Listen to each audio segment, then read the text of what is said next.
You see a lot of unbelievable things on the side of the road when you ride along through the country around twilight.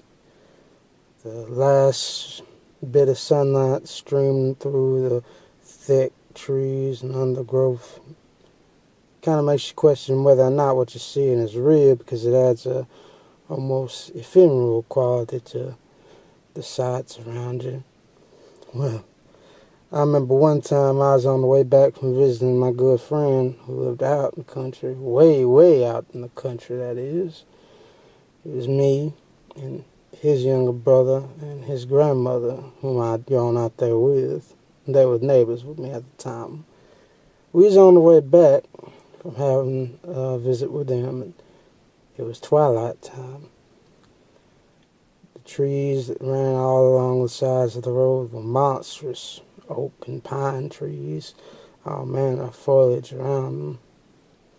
You couldn't see hardly nothing through that foliage. It was so thick. I knew darkness would be here soon, so I sped up on my ways trying to get home before dark.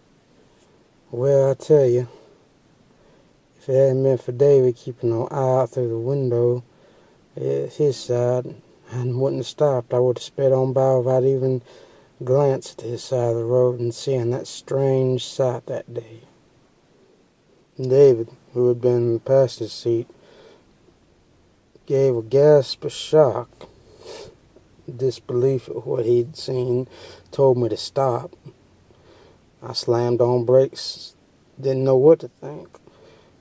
I looked out to see what had caught his attention, and there on the side of the road, I'm not quite sure what it was, to be honest with you. It looked like a penguin. But no penguin I've ever seen before on TV and National Geographic. It was a brown, reddish sort of thing. Deep dark brown, the fur. But apart from that, it looked just like a penguin. Taller, maybe, than most penguins I've seen. I'd say about 5 or 4 feet tall, around there in that range. The height of a rather short person, maybe. He was just standing there on the side of the road, not really paying us much mind. He did look over a couple times, and that's when I really started to get scared, because I could see its eyes, his deep red, burning eyes.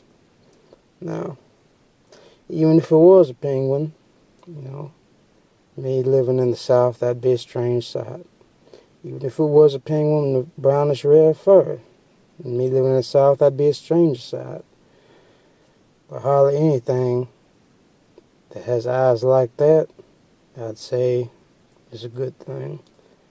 Hardly anything like that is something that you want to mess with. So I floored it on real fast after the elderly grandmother in the back said, we need to get away from that thing.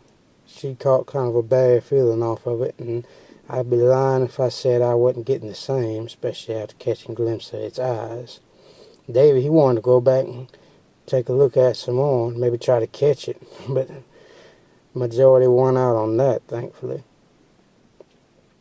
I often wondered what it was that we seen that day, but I guess I'm resolved to the fact that we'll never quite know.